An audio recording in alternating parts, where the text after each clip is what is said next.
Hello po sa inyo mga ka-Jansky, kumusta po kayo? At ngayong araw na ito ay meron na naman po tayong bagong ipapahagi sa inyo na kung saan ito po ay mga simpleng paraan para masalo pang maka-attract ang good luck niyan sa saping yaman man o pananalapi.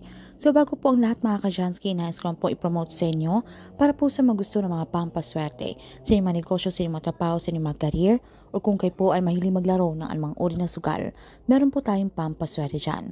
Para po sa mga interesado ay mag-PM lamang po kayo sa akin.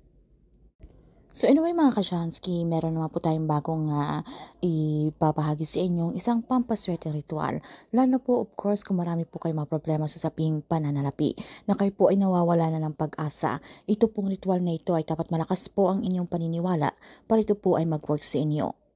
Lalo na po kung alam niyo po sa inyong mga sarili na kayo naman po ay hindi tamad, kayo naman po ay nagsusumikap sa buhay, kayo po ay matulungi at hindi po kayo nalalamang. So, bakit parang kaila po sa inyo ng swerte? Tila kadalang po ng swerte. Bakit ganun pa rin, kabigat pa rin ng taloy ng panalapi sa inyong pamumuhay?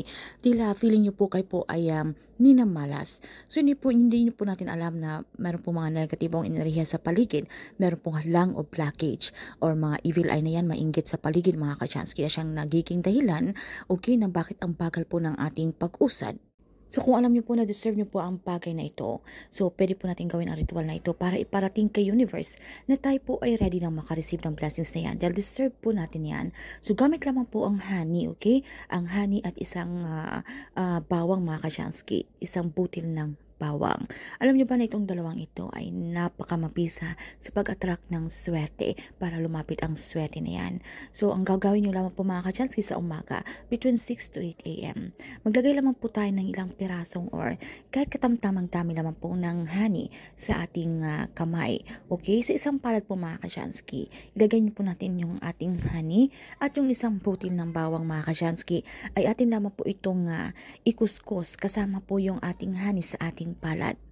Doon po sa ating isang palad. Okay, ikuskus nyo po muna ito. And pagkatapos ay naikuskus nyo na po, ay ito pong ating isang palad ay irarab nyo na po ito.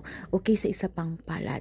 So inyo pong yung dalawang kamay ay irarab nyo po ito mga kajansky hanggang sa ma-feel po natin yung init, ang vibration ng ating energy ay malipat po dito sa ating mga kamay. Okay, na ito po sa pamamagitan nito ay tayo po ay sumambit po sa ating mga isipan na mawala na po yung mga problema, mabigyan na po ng solusyon, magkakaroon na po ng katuparan ng ating mga pangarap. Matuldukan na po ang ating paghihirap.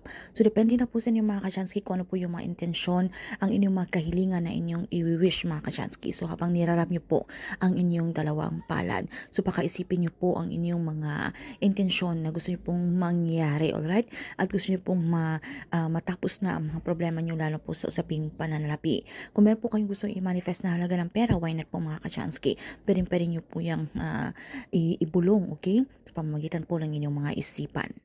Pagkatapos ay i-claim, i-affirm nyo na po sa inyong sarili ang mga swerteng darating na yan. Sambitin nyo lamang po yung ating mantra, money will come to me, ng 7 beses mga kachansky. Pagkatapos nyan, ay inyo na pong banlawan ang inyong mga kamay.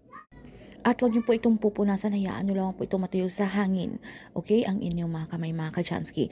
Ito po ay gawin at lalo na po kung sa araw na yan, ay meron po kayong mga mahalagang lakad, mga mahalagang transaksyon na gusto niyo po maging successful o kayo po ay gusto nyo magkaroon ng magandang resulta kung kayo po ay mga negosyante, meron po kayong mga kadil mga kachansky para siguradong tayo po ay magiging matagumpay sa anumang lakad ating lalakarin o kung meron po kayong mga applyan ng mga trabaho para po kayo ay siswertein para lumapit po sa inyo ang swerte.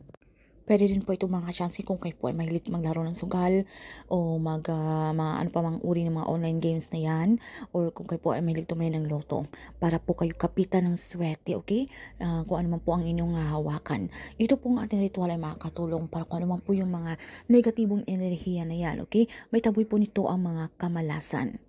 Ito po yung magsisilbing cleansing sa atin mga kachansky at magsisilbing proteksyon natin sa araw na yan. So kailangan na malakas po ang inyong paniniwala at sa araw na yan kapag ito po ay inyong ginagawa ay kayo po ay hindi po kayo galit, kayo po ay hindi po kayo, wala po kayong kaaway na mabigat po ang inyong mga pakiramdam na dapat tayo po ay positibo sa araw na yan. So yun naman po ng mga kachansky at kung meron po kayong mga katanungan o hindi man masyadong klaro sa topic na ito ay pag-comment na lamang po sa ibaba. At syempre kinakailangan sa itong mga pampaswerte ay sabayan pa rin po natin na aksyon, mga pagpaplanong gagawin na tayo po ay pagpatuloy pa rin po natin yung ating pagsusumikap. Huwag po tayong sumuko sa hamon ng buhay mga kachansky. Tandaan natin na lahat po ng problema ay may mga solusyon at hindi po ito ibibigay sa atin ng langit kung hindi po natin kakayanin. So kailangan magtiwala ka lamang po at lalo na po kung alam niyo pong deserve niyo po ang mga bagay na inyong hinihiling, ito po ay mangyayari. So kinakailangan tayo po ay maging positibo. Sa pamamagitan ng mga pampaswerte ritual na ito po ay isang gabay o inspirasyon lamang para mas lalo pang lumapit ang swerte na yan. So good luck po sa inyo mga kachansky.